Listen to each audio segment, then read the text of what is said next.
Sweat fell like tears down her face, and her throat was on fire, although that was less about the vomiting than the soaring inhales she had been taking as she deadlifted.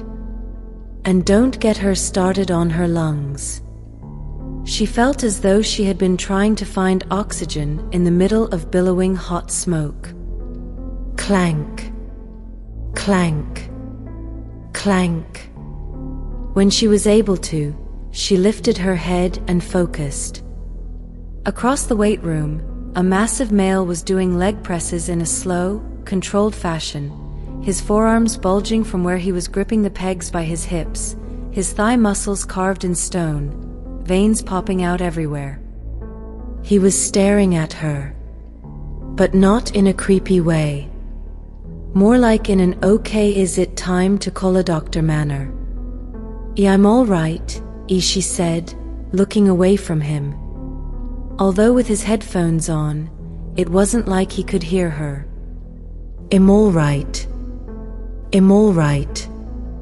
Norially, I'm all right." Leaning to the side, she snagged a fresh white towel from a stack on one of the benches and mopped up. The Black Dagger Brotherhood's training center was a case of state-of-the-art, best of the best, professional grade all the way, from this iron dungeon of self-inflicted pain to the firing range, the classrooms, the Olympic pool, the gym, and then the medical clinic, PT facility, and surgery suites. No expense had been spared, and upkeep was just as meticulous and costly. With a final clank, the male sat forward and did a pass of his own face. He had dark brown hair that had recently been cut, the sides so tight they were nearly shaved, the top left long and loose. His eyes were some kind of brown, and he had an all-American kind of look, well, except for the fangs, which were straight-up Bram Stoker, and the fact that he was not any more human or American than she was. The white muscle shirt he had on was stressed the fuck out, trying to stretch over his enormous pecs, and his dark, hairless skin was just the same, taut nearly to the point of structural failure across his six-pack and lats. He had no tattoos, no false airs, unfancy clothes, and he rarely spoke. If he did open his mouth, it was always logistical, like, what machine was she going to use next, or was this her towel? He was unfailingly polite, distant as a horizon, and seemingly unaware she was a female. In short, this stranger was her new best friend, even though she didn't know his name. And they did spend a lot of time together. At the end of every in-house night for the trainees, the two of them were here alone, the brothers working out during the day, the other trainees already exhausted from whatever they had been doing in class. Novo always had juice left in the tank though. Fuck 5-hour energy or Xenadrine. Personal demons were way better for getting your ass in gear. Oh, and then there was the other reason she preferred to vom into a hefty bag, rather than hang with the others, while they waited for their bus to take them down the mountain. "You're bleeding." Novo jerked her head up. The male was standing over her, and when she frowned, he pointed to her hands. Bleeding. Lifting one of her palms, she saw that, yup, she certainly was leaking. She had forgotten her gloves, and the bar that she had been holding the 500 pounds with had cut into her. What's your name?" she asked as she pressed the towel into the raw spots. Man, that stung. When he didn't answer, she looked up again. And it was at that point that he placed his hand over his sternum and bowed. I am Rune. You don't have to do that.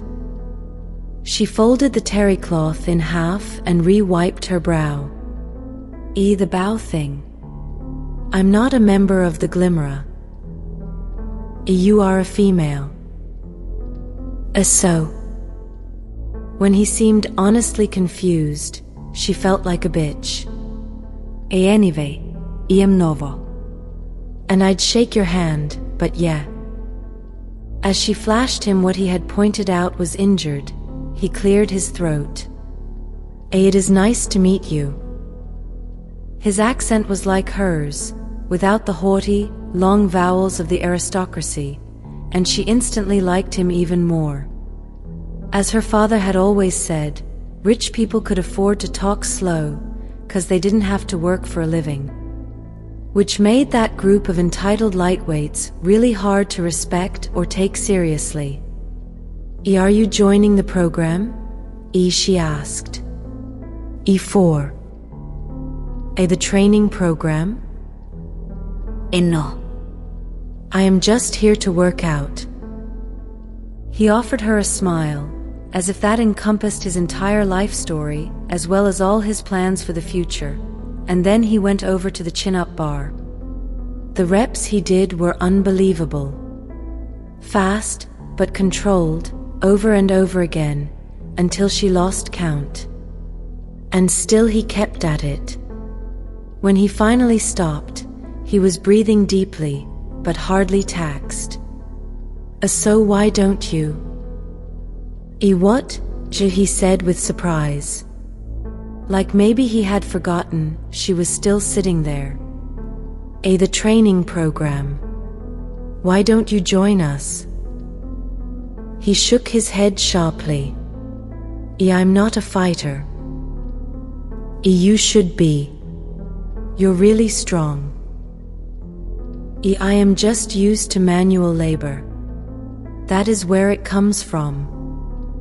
He paused. You're in the program? Yeah. You fight? Oh yeah. And I like it. I like to win, and I like to inflict pain on others, particularly slayers.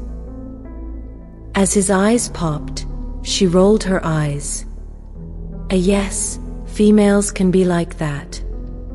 We don't need permission to be aggressive or strong, or to kill. When he turned away, re-gripped the chin-up bar, and resumed his workout, she cursed at herself.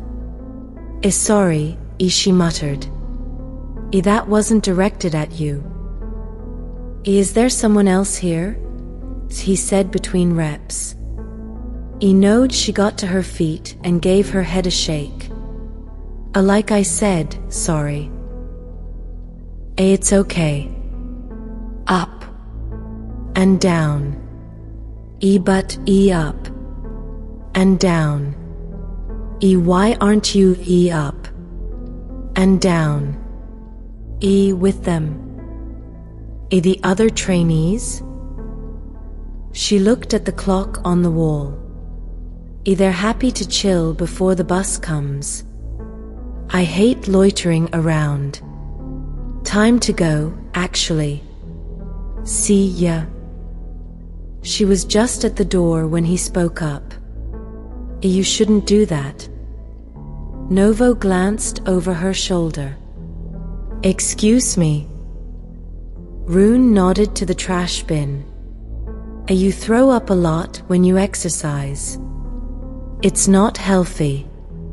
You push too hard. You don't know me. I don't have to. She opened her mouth to tell him to keep his god complex to himself, but he just turned away and resumed those chin-ups of his. Oh right, she thought. Fucking fine. Why don't I just go watch tasty vids on BuzzFeed and take selfies in yoga poses? #no throw up zone. With her temper surging, she so wanted to pick a fight with him.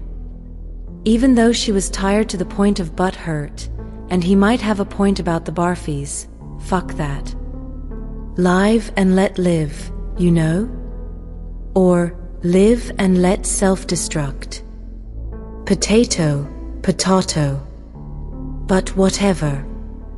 No reason to argue with a stranger about something she had no intention of doing any differently. Out in the corridor, the air was cooler, or maybe that was just a case of perception. The long concrete-walled chute to the parking area making it seem like there was a whole lot more air available for the taking. Forcing herself to walk forward, she headed to the locker room she and Paradise used as the only two females in the program. And the second she pushed her way in, she closed her eyes and considered going home sweaty and disgusting. Son of a bitch. That goddamn fragrance. Paradise's shampoo was like spray paint on the walls, carpeting on the floor, ceiling fans whirling at 1,000 miles an hour, strobe lights and a disco ball. In the cramped room, it took up every square inch of space. What was worse? It wasn't like the female was hateful or incompetent or a Barbie doll that could be written off as Taylor Swift in a Nirvana world. Paradise had been the one who'd lasted the longest during that hellish orientation, and she was a crackerjack in the field, with shockingly fast reflexes and a dead-on shot that had to be seen to be believed.